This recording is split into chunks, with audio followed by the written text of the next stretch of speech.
The old house groaned around him, a familiar symphony of settling timbers and groaning pipes that Marcus had long since learned to ignore.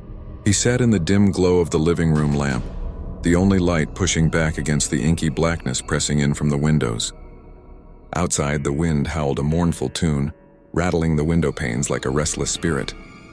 These were the normal sounds of a stormy night, the comforting chorus of a house with a history. He took a slow sip of his cooling tea, the silence between the gusts filled only by the rhythmic ticking of the grandfather clock in the hall. It was just another night alone, a quiet solitude he usually cherished. But then, a new sound threaded its way through the familiar ones. It was a faint scratching, almost imperceptible at first, like a mouse skittering behind the drywall.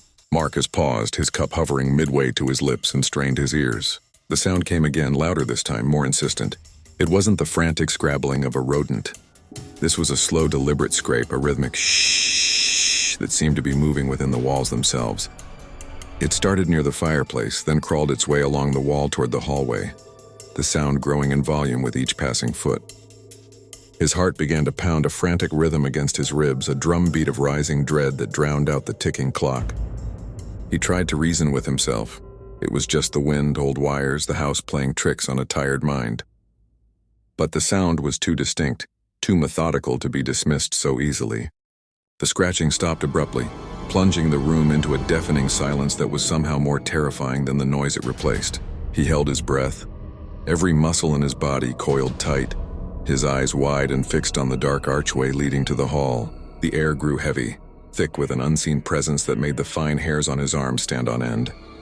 And then, it came. A voice.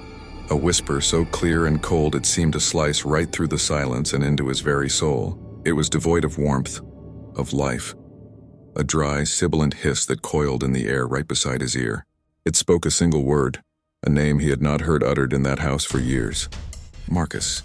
He sat frozen, a statue carved from pure terror. The teacup slipped from his numb fingers, shattering on the hardwood floor, but he didn't flinch. He couldn't move. He could only stare into the oppressive darkness of the hallway, his mind screaming, every rational thought obliterated by that one chilling word. The wind continued its assault on the old house, and the clock ticked on, but Marcus heard none of it. He was trapped in the echo of that whisper, alone in the dark with something that knew his name.